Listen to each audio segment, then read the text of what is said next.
ថ្ងៃគេកាគេសាយសប្បាយថ្ងៃខ្ញុំកាមដេចលឺសំឡេងយំសំឡេងninhនៅក្បែរទ្រង់ខ្ញុំសូមប្រាប់ការពិតអូនអរណាំងបានបងជាប្តីអូនអរណាំងដែលបងអាណិតតែអូនយំព្រោះអូនខូចចិត្តរៀបការនឹងបងអូនប្រាប់ថាមិនបានស្រឡាញ់អូនសំទងដែលចូលរួមការរឿងទាំងអស់អូនតាមគ្រួសារទើបឈឺបែបនេះព្រះអើយប្រពន្ធខ្ញុំនាងយំសុំជួបសង្សារទាំងរោងការនៅញាតិប្រុសស្រី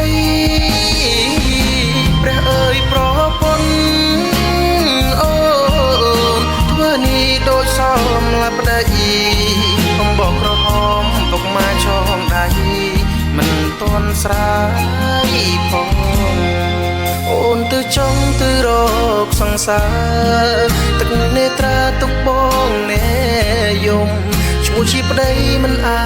ចតែមុំបងព្រមកាត់ចិត្ត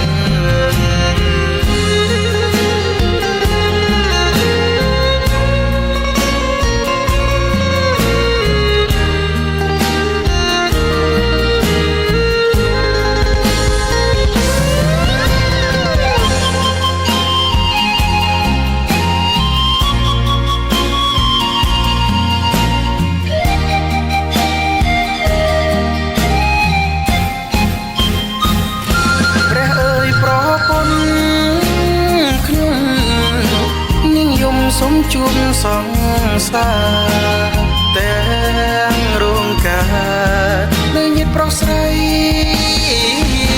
ព្រះអើយប្រពន្ធអូនធ្វើនេះដូចសមឡាប់ដីបំបោះក្រហមទុកមកចងដៃមិនតន់ស្រាយផងអូនទៅចង់ទៅរកសង្សា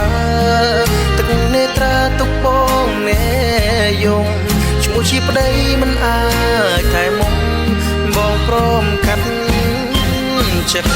ព្រះអើយប្រពន្ធខ្ញុំនាងយំសុំជួបសង្សា